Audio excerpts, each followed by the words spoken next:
Hello everyone, so we're getting right into it. Chopping up some onions right here. It's getting ready to go into this fried corn recipe. So I'm putting some butter in there first and foremost. And next I will be adding the not the fried corn, the frozen corn, okay? And that's why you see all the steam and stuff. That's from the water. It's frozen.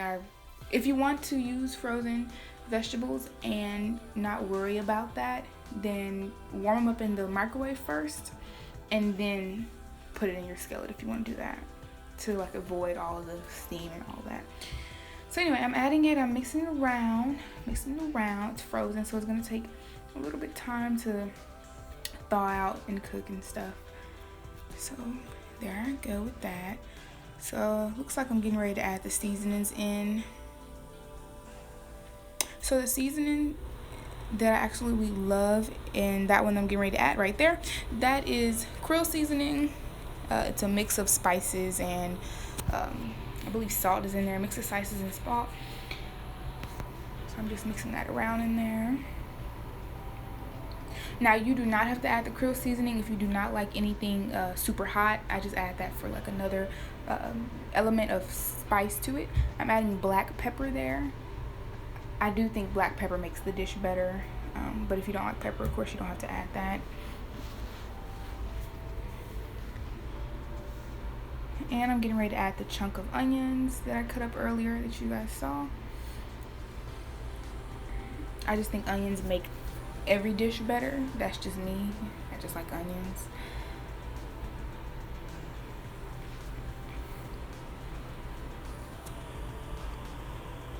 And I'm adding some parsley in.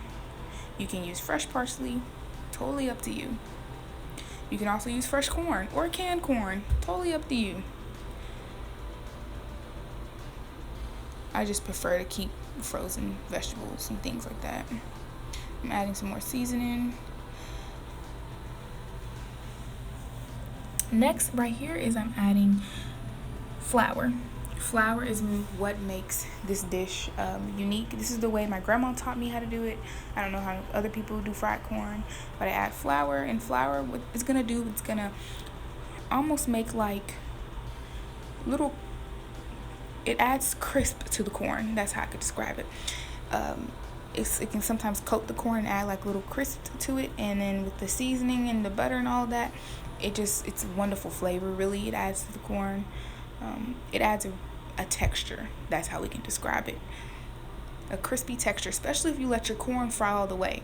If you don't let your corn, what I mean by fry all the way, like if you let it fry hard. Some people like their stuff, kind of done a little bit, but I like to fry my corn pretty hard, and that makes the flour on the outside of the corn hard, so it tastes like fried corn, like you're frying like a piece of chicken or something. Anyway, I'm adding some more flour. Totally up to you. I just like adding more stuff than I should. Anyway, I'm mixing that all in.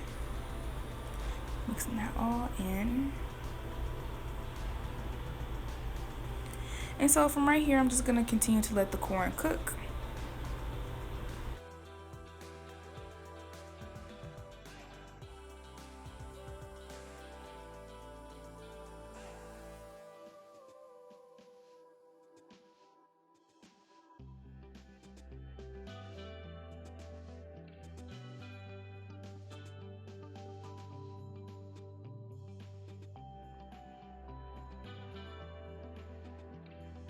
So right here, the corn was done frying, so I went ahead and moved on to the mixed vegetables. It's a frozen mixed vegetable bag. It includes cauliflower, carrots, and broccoli. So all three of those things I love. So I just added that, and I'm gonna add a little bit of seasoning, a little bit of the krill seasoning throughout the video. You guys will see. I'm adding the carrots, right? I mean, not the carrots, the pieces of onion that were left over right now. I'm gonna add a little bit of krill seasoning in the pan. Also, I sauteed my vegetables in olive oil, so that means I just drizzled some olive oil at the bottom of the pan. I did not use butter. And I'm gonna add some garlic powder is the next seasoning that you guys will see me add in. First is the krill, like I said, and then garlic powder will come in a little bit later. I'm just gonna mix it around and cook that till it's done. Since this was frozen, it took me about, what, 6 minutes to make sure it was all the way done. But once again, if you have fresh things, you can easily steam it like super quick. So just gonna mix that around till it's done.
So here are the vegetables. I'm moving it around and everything. Everything should be pretty much done. Here is the finished product. Let me know how it tastes if you guys try it in the comments, and subscribe.